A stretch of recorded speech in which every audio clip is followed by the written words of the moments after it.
Now I will complete this today. Subject predicate हम लोग पढ़ रहे थे, तो जिसके ऊपर काम होता है, जो काम के बारे में, जैसे म्यूज़िक के ऊपर काम हो रहा है तो हम कहेंगे म्यूज़िक सब्जेक्ट है, और बाकी जो चीज़ है जो इसके बारे में हम डिस्क्राइब कर रहे हैं उसको कहेंगे predicate. Now come to this point. If the sentence asks a question like sentences B and C, the predicate or a part of it usually comes before the subject. Where are you going? You जो है वो subject है, where are going predicate है. Sometimes it may come before the subject. The predicate may come before the subject. A part of the predicate, where are, ये part है इसका और ये भी part है. A part of it may come before the subject and part of it may come after the subject. Has been placed before the subject. You. What is your name? Your is the subject. What is the part of the predicate? What is the part of the predicate? Half part is coming before the subject and half predicate is coming after the subject. Understood? In sentence, the predicate what is comes before the subject, your name.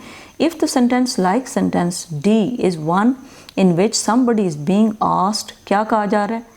To do something, the subject may not be mentioned.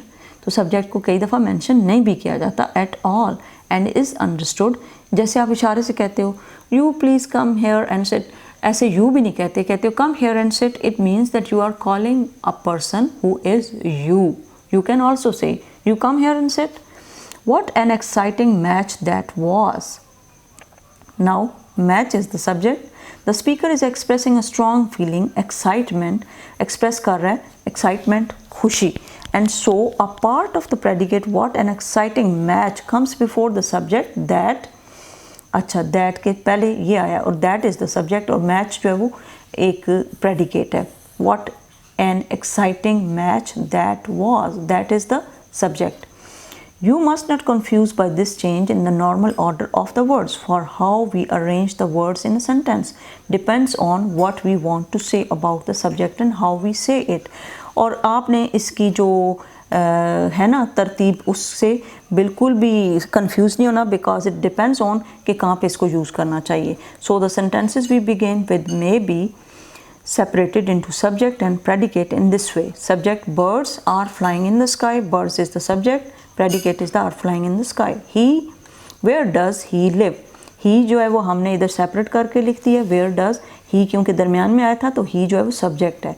Your name, what is your name? What is predicate है और your name subject है. अगर हमें proper sentence बोलना पड़े तो हम कैसे लिखेंगे? What is your name? कैसे लिखेंगे? What is your name. Okay?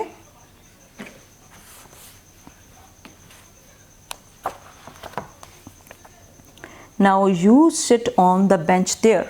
अब you क्या है? उन्होंने बोला नहीं है, लेकिन you subject है. यहाँ पे आप किसी को कह रहे हो ना, sit on that bench. Sit on the bench there. Okay? Sit on the bench. Sit on the bench there. Sit on the bench. On that bench, sit on this bench. आप कुछ भी कह सकते हो. The music, how beautiful is the music. जब कोई चीज़ आपको बहुत अच्छी लगती है ना, अब हमेशा याद रखिएगा how पहले आप लगाते हैं. How, it is not writing. I will tell you after. आप क्या कहते हैं? How beautiful is the music. अगर कोई कलर आपको अच्छा लगा है, आप कहते हो how beautiful is the color. अगर आपको कोई चीज़ अच्छी लगी, जैसे मुझे ये बास्केट पसंद आ गई, तो मैं कहूँगी how beautiful is the basket. या फिर मैं कहूँगी how beautiful is this. How beautiful is the sharpener. So you can use how beautiful when you find something unique and you feel excitement or you feel impressed. जैसे आप किसी चीज़ से impress होते हो तो कहते हो how beautiful is this.